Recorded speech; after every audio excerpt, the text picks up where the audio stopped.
നമസ്കാരം. വാർത്തകൾ ഇങ്ങനെ വന്നുകൊണ്ടിരിക്കുകയാണ്.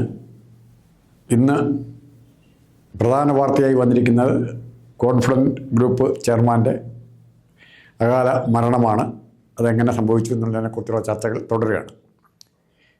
അതുപോലെ തന്നെ വിചിത്രമായ വാർത്തകൾ CPM കേന്ദ്രങ്ങളിൽ നിന്നും പലതും വരുന്നുണ്ട്. കോരപ്പുഴ ചെളി കടത്ത് അല്ലെ മണൽക്കടത്ത് റിയാസിൻ്റെ സ്വന്തം ജില്ലയിൽ നടക്കുന്ന കാര്യം, അതുപോലെ തന്നെ ചാക്ക ITIയിൽ SFI ചെഗുവേരയുടെ ശിഷ്യന്മാരായ SFI നേതാക്കളും നാട്ടുകാർ പ്രാദേശികമായ സാധാ CPMകാരും തമ്മിൽ നടത്തുന്ന പോർവിളികൾ, ഈ വിവരങ്ങളെല്ലാം വരികയാണ്. ചാക്ക ITI, തിരുവനന്തപുരത്തെ ചാക്ക ITI തിരുവനന്തപുരം ജില്ലയിലെ SFIയുടെ ശക്തി കേന്ദ്രങ്ങളിലൊന്നായിരുന്നു. SFIയുടെ ശക്തി കേന്ദ്രം എന്ന് പറഞ്ഞാൽ ബൗദ്ധികമായി എന്തെങ്കിലും ലീഡർഷിപ്പ് കൊടുക്കുന്ന ഒരു ശക്തി കേന്ദ്രം ആരും തെറ്റിദ്ധരിക്കരുത്. മറിച്ച് കായിക ശക്തി പ്രകടിപ്പിക്കാൻ, അല്ലെങ്കിൽ CPMനോ മാർക്സിസ്റ്റ് പാർട്ടിക്കോ CPMൻ്റെ മറ്റ് സംഘടനകൾക്കോ ആവശ്യമുള്ള മാൻ പവർ സപ്ലൈ ചെയ്യാൻ പറ്റുന്ന ഒരു കണ്ണൂർ മോഡൽ സഖാക്കളുള്ള സ്ഥലം കൂടിയായിരുന്നു ഒരു കാലത്ത് ചാക്ക ITI. അവിടുത്തെ SFI നേതാക്കളും പ്രാദേശിക നേതാക്കളും CPMൻ്റെ പ്രാദേശിക നേതാക്കളും തമ്മിൽ കുറേ നാളുകളായി അത്ര മോശമല്ലാത്ത സംഘർഷം നിലനിന്നിരുന്നു.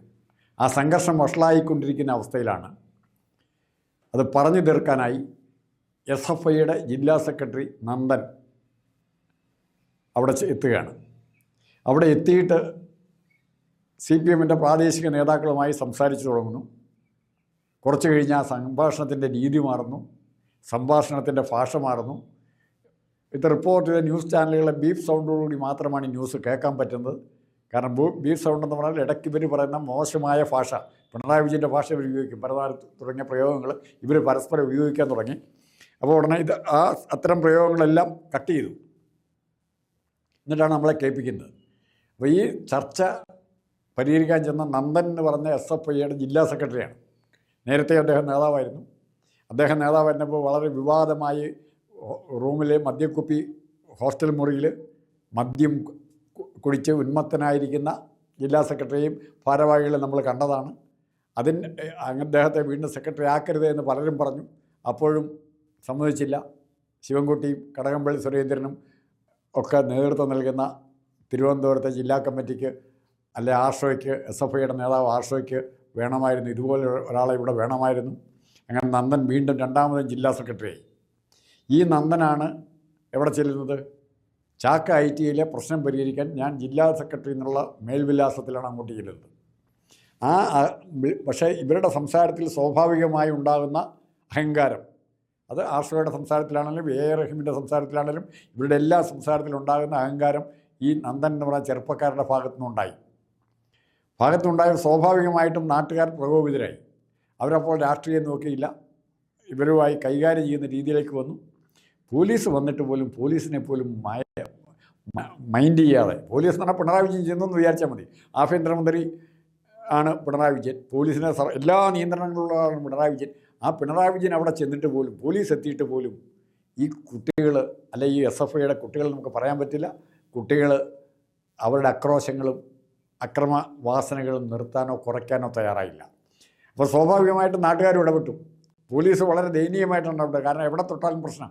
രണ്ട് വശത്തും ചെഗുവേരയുടെ ആൾക്കാരാണ് നിൽക്കുന്നത്, സഖാക്കളാണ് നിൽക്കുന്നത്. സ്വർണം കേൾക്കാനുള്ള സമയം കിട്ടാതെ വന്നപ്പം ഇവിടെ വന്ന് നിൽക്കുക. ഇവർക്ക് സ്വർണം കിട്ടാൻ കിട്ടിയിട്ടില്ല. CI2വിൻ്റെ ആൾക്കാരുമായി പോലും ഇവരെ ഇടപെടുകയാണ് ചെയ്യുന്നത്. അപ്പോൾ ഈ കുട്ടികൾ പഠിക്കാനാണോ അവിടെ പോകുന്നത്? പഠനം, പണ്ട് ലെനിൻ പറഞ്ഞ വാചകം പറയും, പഠിക്കുക വീണ്ടും വീണ്ടും പഠിക്കുക എന്നുള്ള ആ വാചകം കൂട്ടിയ SFIയുടെ പല നേതാക്കളും സുരേഷ് കുട്ടികളുടെ നേതാക്കന്മാർ പ്രസംഗിച്ചിട്ടുണ്ട്. ഇത് കേട്ട് ഒത്തിരി പേര് ആവേശം കൊണ്ടിട്ടുണ്ട്. പഠിക്കുക വീണ്ടും പഠിക്കുക കുട്ടികൾക്ക് കൊടുത്ത ഉപദേശമാണ്. അതാണോ ഇപ്പോൾ ചെയ്യുന്നത്? അതോ ഗുണ്ടാപ്പണിക്ക് പഠിപ്പിക്കുകയാണ് ചെയ്യുന്നത്? എന്താണെന്ന് അറിയണം. ഇപ്പോൾ ചാക്ക ITIയിലെ പ്രധാനപ്പെട്ട സംഭവം ഡെവലപ്പ് ചെയ്യാണ്. 2 ദിവസം ആയിട്ടുള്ളൂ ഏറെക്കുറെ. ഇതിൽ ഇടപെടാൻ ആരാണുള്ളത്? കുട്ടികൾ ഇടപെടണ്ടേ? ഇവർക്ക് ഗൈഡൻസ് കൊടുക്കുന്ന കോളേജ് അധ്യാപക സംഘടന, അത് CPMൻ്റെ പൂർണ്ണ നിയന്ത്രണത്തിൽ നിർത്തുന്ന സംഘടനകളാണ്. എല്ലാ സ്ഥലത്തെ അധ്യാപക സംഘടനകൾ, ഏതാനും പ്രൈവറ്റ് സ്കൂളുകൾ ഒഴിച്ച് പ്രൈവറ്റ് കോളേജുകൾ ഒഴിച്ചുള്ള മുഴുവൻ അധ്യാപക സംഘടനകളും CPMൻ്റെ തനി കേഡേഴ്സ് പോലെയാണ്. CI2വിൻ്റെ ഒരു ഘടകം പോലെയാണ് പ്രവർത്തിക്കുന്നത്. ഇവർക്ക് ഇടപെടേണ്ട. ചാക്ക ITI അധ്യാപകരില്ലേ? ഈ കുട്ടികളും നാട്ടുകാരായിട്ടുള്ള പ്രശ്നം പറഞ്ഞു തീർക്കാൻ ഈ SFI നേതാവിനെ വിളിക്കാമായിരുന്നല്ലോ. അദ്ദേഹം ചെന്നത് അവിടെ ചെന്ന് അദ്ദേഹത്തിൻ്റെ പ്രതാപം കാണിക്കാൻ, ഞാൻ SFIയുടെ ജില്ലാ സെക്രട്ടറിയാണ്, ഞാൻ ആർഷോയുടെ ശിഷ്യനാണ്, ഞാൻ നാളത്തെ ആർഷോയാണ്, ഞാൻ പിണറായി വിജയനെ ആരാധിക്കുന്നവനാണ്, എൻ്റെ ഹോസ്റ്റൽ മുറിയിൽ പിണറായി വിജയൻ്റെ പലതരത്തിലുള്ള ഫോട്ടോകളുണ്ട്, 2, 3, 4, 5 ചങ്ങളുള്ള ഫോട്ടോയുണ്ട്, അതുകൊണ്ട് ഞാൻ എന്നെ നിങ്ങൾ കേൾക്കണം, ഞാൻ പറയുന്നത് ശ്രദ്ധിക്കണം, അദ്ദേഹം പറയുന്നുണ്ട്. അപ്പോഴാണ് സംഘർഷം മൂക്കുന്നത്. ഒരു തരത്തിലത് ഒഴിവായി, അനിഷ്ട സംഭവങ്ങളുണ്ടായി. എന്നാൽ പോലും ഈ പിള്ളേർക്കെതിരായിട്ട്, നന്ദൻ ഉൾപ്പെടെയുള്ള കുട്ടികൾക്കെതിരായിട്ട് കേസെടുക്കാൻ തയ്യാറായി. അത് ഒരു ചെറിയ കാര്യമല്ല. പക്ഷേ കേസെടുക്കാൻ തയ്യാറായതിൻ്റെ കാര്യം, നന്ദൻ ചെയ്ത തെറ്റ് എന്തെന്ന് പറഞ്ഞാൽ, നന്ദനല്ല SFI പിള്ളേർ ചെയ്ത തെറ്റ് എന്ന് പറഞ്ഞാൽ, ആ കോളേജിലെ ഒരു വിജയാഹ്ലാദ പ്രകടനത്തിനിടയിൽ, ഇവർ പോയ റാലിക്കിടയിൽ പല സ്ഥലത്തും മോഡിയുടെ തിരുവനന്തപുരം സന്ദർശനത്തെ സ്വാഗതം ചെയ്യുന്ന ഫ്ലക്സ് ബോർഡുകളുണ്ടായിരുന്നു. ഇവർ ഈ മുദ്രാവാക്യം വിളിച്ചുള്ള യാത്രയിൽ ചോരച്ചാലുകൾ നീന്തിക്കിടന്ന് ഞങ്ങൾ വരുന്നു, മോഡി ഓടിക്കൂ എന്നൊക്കെ പറയുന്ന ആ മുദ്രാവാക്യത്തിൻ്റെ സ്റ്റൈലിൽ കണ്ട വഴിക്ക് കണ്ട മോഡിയുടെ ബോർഡുകളെല്ലാം വലിച്ചു താഴെയിട്ടു. വലിച്ചു താഴെയിട്ടത് മുതിർന്ന പാർട്ടി പ്രവർത്തകർക്ക്, ആ ചാക്ക കോളേജിൻ്റെ പരിസരത്തുള്ള മുതിർന്ന പാർട്ടി പ്രവർത്തകർക്ക് ഇഷ്ടപ്പെടാതിരിക്കുക, അവരിടപെടുകയും ചെയ്തു. അങ്ങനെയാണ് ഇവർ തമ്മിൽ സംഘർഷം തുടങ്ങുന്നത്. ഈ ബോർഡൊക്കെ വലിച്ച് താഴെയിട്ടതിൻ്റെ പേരിലാണ് കേസ്. ഇവിടെ ഒന്നുകൂടെ ഉണ്ട്, ഈ കേസുണ്ടായത് എന്തുകൊണ്ടാണ്?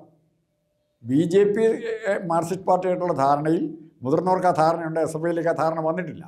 മുതിർന്നവരുമായിട്ടുള്ള ധാരണയിൽ BJP ആയിട്ടുള്ള ധാരണ മോഡിയുടെ പോസ്റ്റർ വലിച്ചിട്ട് അവർക്കും നൊന്തു, മുതിർന്ന പാർട്ടി പ്രവർത്തകർക്കും നൊന്തു. അപ്പോൾ BJP മാർക്സിസ്റ്റ് പാർട്ടിയായിട്ട് ചില തട്ടുകളിൽ, ചില തലങ്ങളിൽ വളർന്നു വരുന്ന ഒരു ബന്ധത്തിൻ്റെ ശക്തിയും കൂടെ ഉണ്ട് ഇവിടെ. അല്ലെങ്കിൽ അവർക്ക് ഈ പിള്ളേർക്കെതിരായിട്ട് കേസെടുക്കുകയില്ല. യൂണിവേഴ്സിറ്റി വൈസ് ചാൻസലർ വരെ ആക്രമിച്ചിട്ടും കേസെടുക്കാൻ പോയില്ല.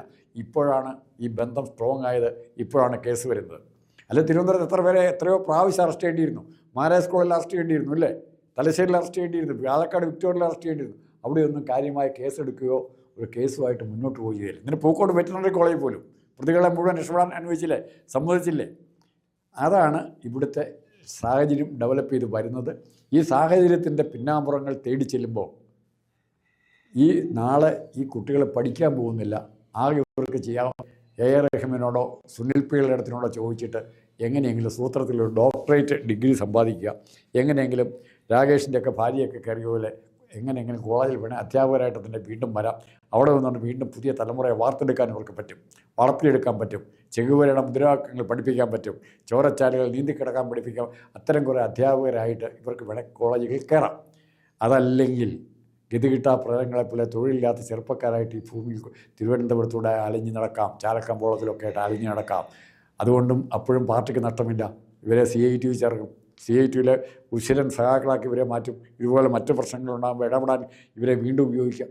അപ്പോൾ നിത്യ സമ്പാദ്യമായിട്ട് ഈ കുട്ടികളെ പാർട്ടി അടിമകളായിട്ട്, പാർട്ടിക്ക് വേണ്ടി കൂലിത്തല്ല് നടത്തുന്നവരായിട്ട്, കണ്ണൂരെ പോലെ, കൊടിസുനിയ അങ്ങനെയുള്ളവരെ പോലെ ഈ കുട്ടികളെയും ചാക്കയിലെ കുട്ടികളെയും മാറ്റാൻ ശ്രമിക്കുന്ന ഒരു സംഘടനാ സംവിധാനത്തിൻ്റെ ഏറ്റുമുട്ടലിൻ്റെ, അല്ലെങ്കിൽ എന്ത് വൃത്തികേട് ചെയ്യുക, പാർട്ടിക്ക് അടിമയാകുക. കാരണം ജാമ്യം എടുക്കാനും കേസെടുക്കാനും ഒളിവിൽ പോകാനും ആ സമയത്ത് ആഹാരം കഴിക്കാനുള്ള പ്രൊട്ടക്ഷൻ തരുന്ന പാർട്ടിയാണ്. പാർട്ടി അടിമകളാകും. നാളെ പാർട്ടിയുടെ ജില്ലാ സെക്രട്ടറിയോ സംസ്ഥാന സെക്രട്ടറിയോ എന്തു പറഞ്ഞാലും, TP ചന്ദ്രശേഖരനെയല്ല, ഈ V കുഞ്ഞികൃഷ്ണനെയല്ല, തിരുവനന്തപുരത്തെ വിനോദ് കുമാറിനല്ല, ആരെ വേണേലും വെട്ടാനും കുത്താനും തയ്യാറായിട്ട് ഈ പാവം പിടിച്ച പിള്ളേരെ പരുവപ്പെടുത്തി എടുക്കുക എന്നുള്ള മഹാപാപം, മഹാ അപരാധമാണ് പാർട്ടി സ്ട്രക്ചർ, ഇപ്പോഴത്തെ പാർട്ടി സംഘടന ചെയ്യുന്നത്. ഈ സംഘടന എത്രയും പെട്ടെന്ന് പിരിച്ചുവിട്ട് പുതിയൊരു സംഘടന ഉണ്ടാക്കാൻ നോക്കുക. Communist party ഇല്ലാതാകരുത്. കമ്മ്യൂണിസ്റ്റ് സംഘടന, ഈ പാർട്ടിയുടെ ഇപ്പോഴത്തെ സംഘടന താഴെ തൊട്ട് മുടി വരെ പിരിച്ചു വിടുക. അത് മാത്രമാണ് കേരളത്തിന് നല്ലത്, പാർട്ടിക്ക് നല്ലത്, കമ്മ്യൂണിസ്റ്റ് പ്രസ്ഥാനങ്ങൾക്ക് നല്ലത്. ഈ സംഭവം കാണുമ്പോൾ ഓർമ്മ വരുന്നത് യാദവകുലത്തിൻ്റെ കഥയാണ്.